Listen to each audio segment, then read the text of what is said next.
Hi and welcome to Bench Talk 101, Tip Talk, where today we have Chester Spier, who has an excellent tip for us, which I think you're going to find very interesting.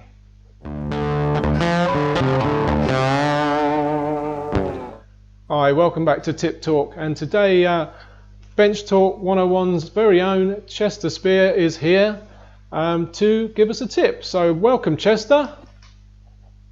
Hello, Mitch. Hello, everyone. What Hope is it everybody's doing great. Good to see you. I think we are. What's this tip you want to share with us, Chester? Well, this is a tip that was taught to me probably 40 years ago by my father.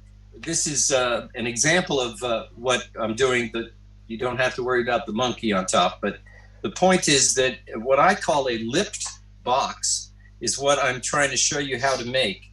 And if you notice, this box has a little lip inside it, and that prevents the top from sliding around. And in other cases, the mass-produced ones, and oftentimes you'll see projects where they want the lip. So what they do is they add in an additional board. And I'm going to show that on the chart, how to avoid having to add that board, because that board takes up space of the inside of your box that you don't necessarily need. That being said, here are some examples of the lipped box. Here in this case, it's a teak box, and the lip runs around here. This is the top has this inner part that fits inside. And the nice thing about using that is that you can get your grain to work using the tip that I'm about to show you. In this case here, I made the top with the lip in the inside, and so that it insets into it. Whereas on this box, if I move this one away, on this one, you can see that this one, the top of the box comes down and hides that lip. So the top is the outside portion. But when you put it together, it becomes seamless. So let me show you how to do that. And I'm going to do that by using this diagram. I hope this helps. If this represents the side of a box, this is the cut in half. You can see the profile of that piece of wood. So this is what we hope to achieve, is that if this is the outside of the box, and like I said, you can switch it so that it works either way. But if this is the outside of the box, then this lip comes down over this one. And you see that if you try to cut that on a box, you would have to cut it in half and then take away some wood and take away some wood so that you create it. But then you lose a lot of the height of the box. This is the way that a lot of people solve it, by adding this inside strip.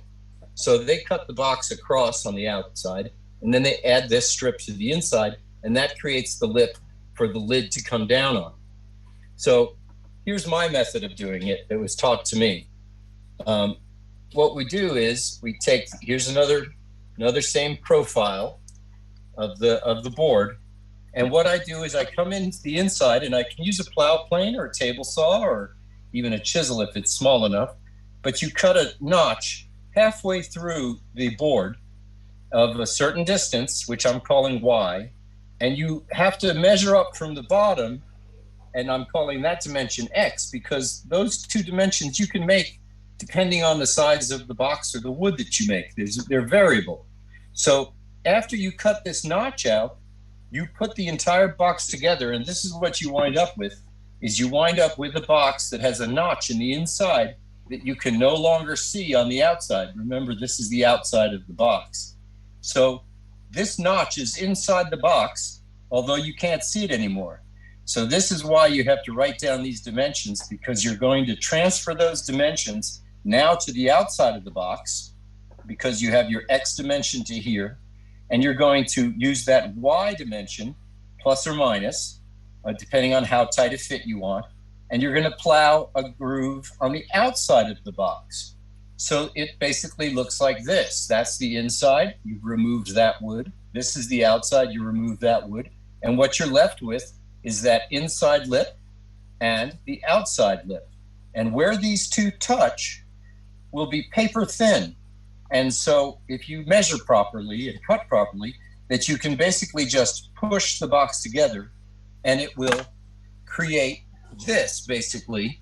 So the box is like that, and when that groove is put in, the top will just pop down into it.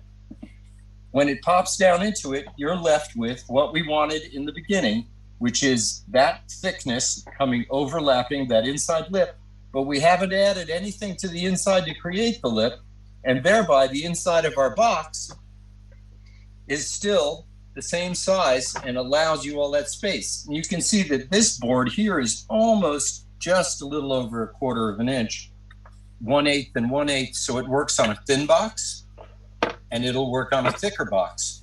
No matter what the size is, the point is to get that point to match up, and the two will compress and come together.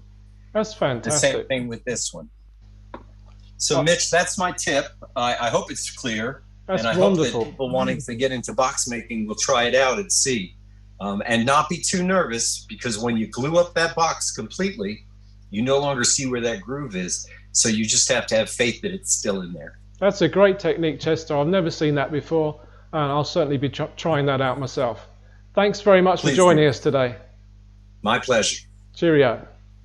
Cheerio.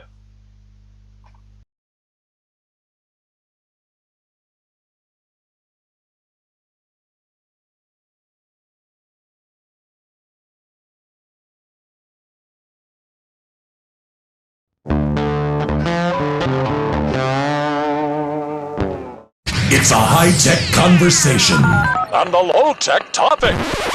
live on the World Wide Web via Zoom. Bench Talk 101.